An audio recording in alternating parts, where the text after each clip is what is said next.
Hello everybody, welcome back to my channel. This is Dima Tutorials, and Dima Tutorials, as you already know, is an educational channel on YouTube, on Facebook and on TikTok.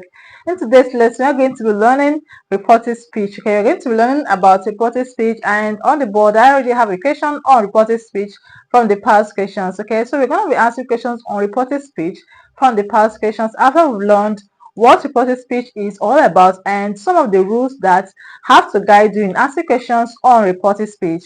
Now, before we go into the lesson, I need to inform you, in case you didn't already know, that we have an online class that's been on since November 4, 2024 for JAMB and WASSCE candidates in 2025. So if you've not joined us, I encourage you to make sure you use the number that is on the screen to send me a WhatsApp message if you are interested in smashing JAMB UTME this year. We have a lot going on for our students in our classes.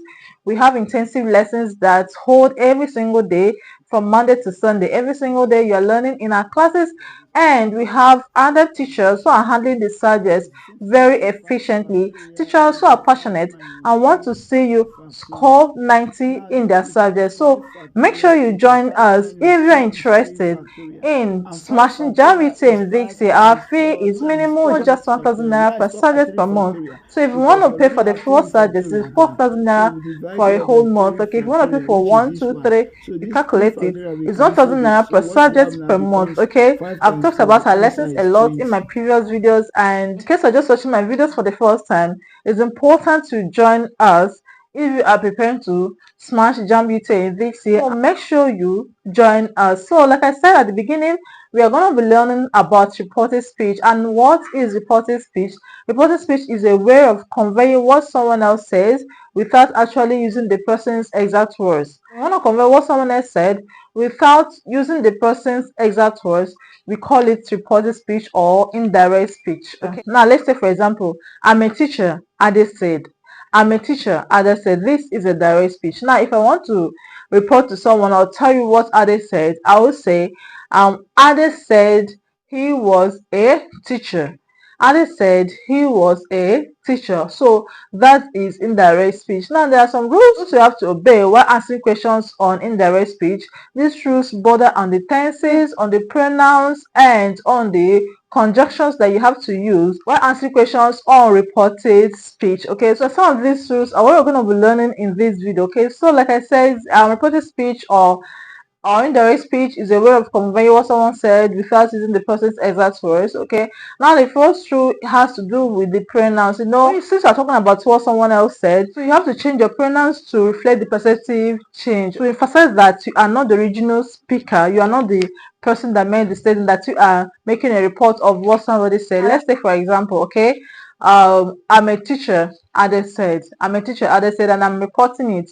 Now I will not use I in the statement, so that I'm going to change the I to he. Okay, I'm going to change the I, the pronoun I, to another pronoun to show that I am not the original speaker. Okay, Ade said he was a teacher. Ade said he was a teacher. I've replaced I with he. Okay, now that's very simple. Now the one that is a little tricky is on the tenses.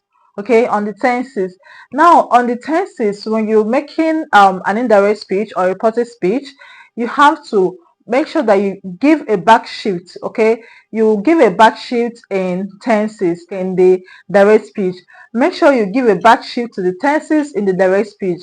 Now let's say for example, I'm a teacher, Ade said. Okay, now I'm a teacher, Ade said. Now this sentence, this direct speech is in the present tense, so I have to take it back to past tense. Okay, now if the direct speech is in the present tense, you have to make sure that the indirect speech or the reported speech is in the past tense. Now if the direct speech is in the past tense already, you have to make sure that the indirect speech is in the past perfect tense. And past perfect tense, in past perfect tense, use had plus the past participle of the main verb. Okay, now Ade said, I'm a teacher, Ade said. I'm a teacher, Ade said. Okay, present tense.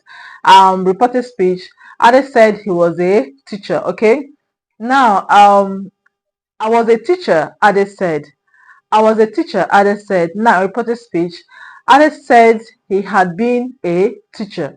Ade said he had been a teacher. Okay, you see, when the direct speech changes to the past tense, the indirect speech changes to the past perfect tense. Okay, past perfect tense. When the direct speech changes to the past tense, the indirect speech changes to the past perfect tense. So when the direct speech is in the past tense, make sure that the indirect speech is in the past perfect tense. Now another rule has to do with direct speeches that are questions. Okay, now questions that require yes or no answers. Now this is very important.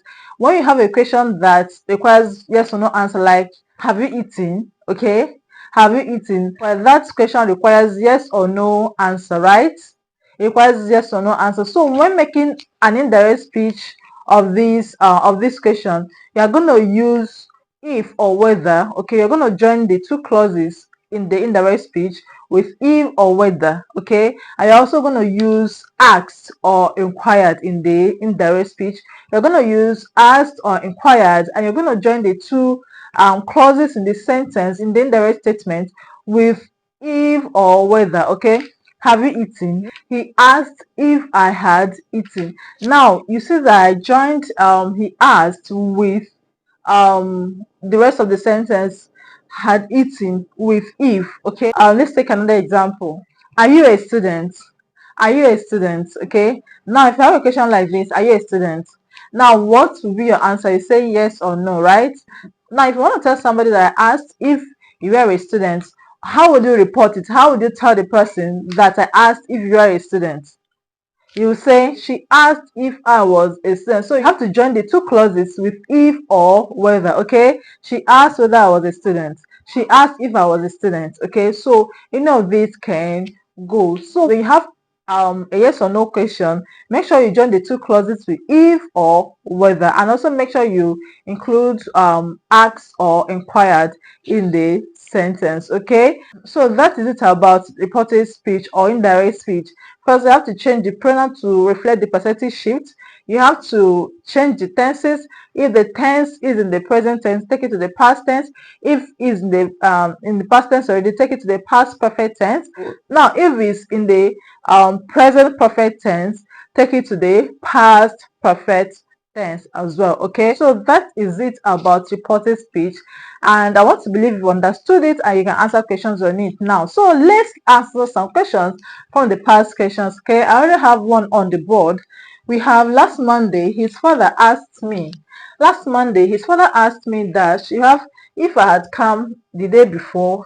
Had I come yesterday? Did you come yesterday? If I had come some days before, which one is the correct answer? Okay, now first, last Monday his father asked me dash. Okay, now the question that the father asked, a yes or no question, so it must contain if or whether. So we're going to strike off any option that does not contain if or whether. So we strike off this option. Okay, we strike off this option. Now we're left with option A and option D. If I had come yesterday, if I had come some days before. Okay, now the correct answer to this question is option A, because option D, some days before, is not used in reported speech. Some days before is not used in reported speech. If you want to talk about maybe more than one day before the day, okay, you can say a few days before, but not some days before. A few days before would have been okay in this sentence, but some days before is not used in indirect speech. Okay, so if I had come the day before is saying if I had come on Sunday. So the correct answer is this option, option A. Okay, now let's see another one from the past question too. Now we have another one. Let's do this one. Okay, another one from the past questions. This one is from, which year is this? 2005. Yesterday my mother asked me that if I was tired, if I am tired, are you tired? Whether I tired? Whether was I tired? So which one is the correct answer? Which of this is the correct answer? I believe you already know the correct answer. The correct answer is option A. Okay, option A first. Okay, let's answer it. We're gonna start. Yesterday my mother asked me dash. Okay, now the question my mother asked me yesterday about being tired, was it a yes or no question? Was it a yes or no question?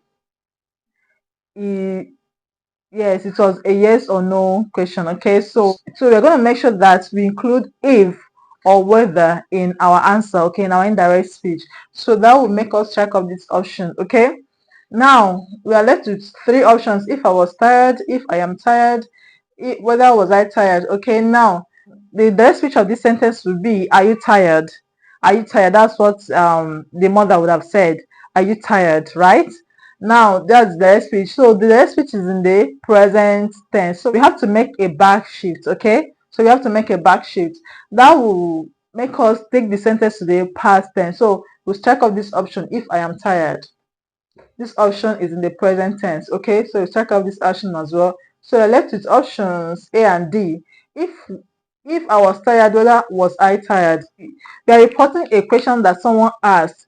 We are not asking a question, we are reporting a question, we're not asking a question. So this option is incorrect, because this option is a question. Okay, it's a question. When you are reporting a question, you are not supposed to still ask question. You are reporting a question that someone asked. You're reporting a question that someone asked, so you're not supposed to still ask a question in your indirect speech. Okay, in the indirect speech or in the report, you're not supposed to still ask a question in the report. Okay, because what you're doing is to report a question that someone asked. So the correct answer is option A. Option A is the correct answer. Yesterday my mother asked me if I was tired.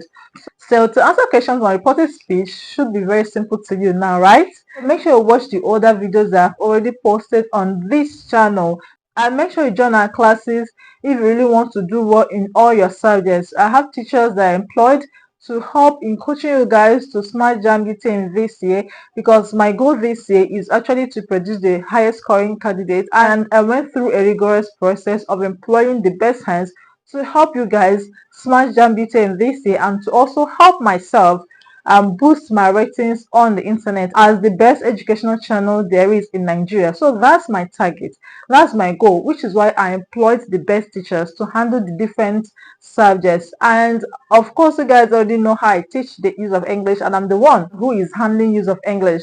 So make sure you join our classes. Make sure you join our classes and also join our study groups. It's very important if you want to smart JAMB this year. Like I said, our fee just 1,000 naira per subject per month. Okay, it's very minimal. It's something that anyone can afford. You can pay for 1, 2, 3, or 4 subjects, but I always advise my students to make sure you pay for the 4 subjects, because one subject will not give you 350, 2 will not give you 350, 3 subjects will not give you 350. Our goal is 350. Okay, so make sure you pay for the 4 subjects so that you can enroll in all the classes and join others who have been preparing to smart JAMB UTM this year. Very soon I'm going to start our revisions, and our revisions is not something you should miss. Okay, it's not something you should miss for anything in this world. You shouldn't miss our revisions. Make sure you join us if you are serious about smashing JAMB this year with a very high score and getting admission to study your desired course. Make sure you join us. The number is on the screen. Use it to send me a WhatsApp message. Okay, all right guys, thank you very much. Thank you for watching, and I hope to see you guys in class very soon.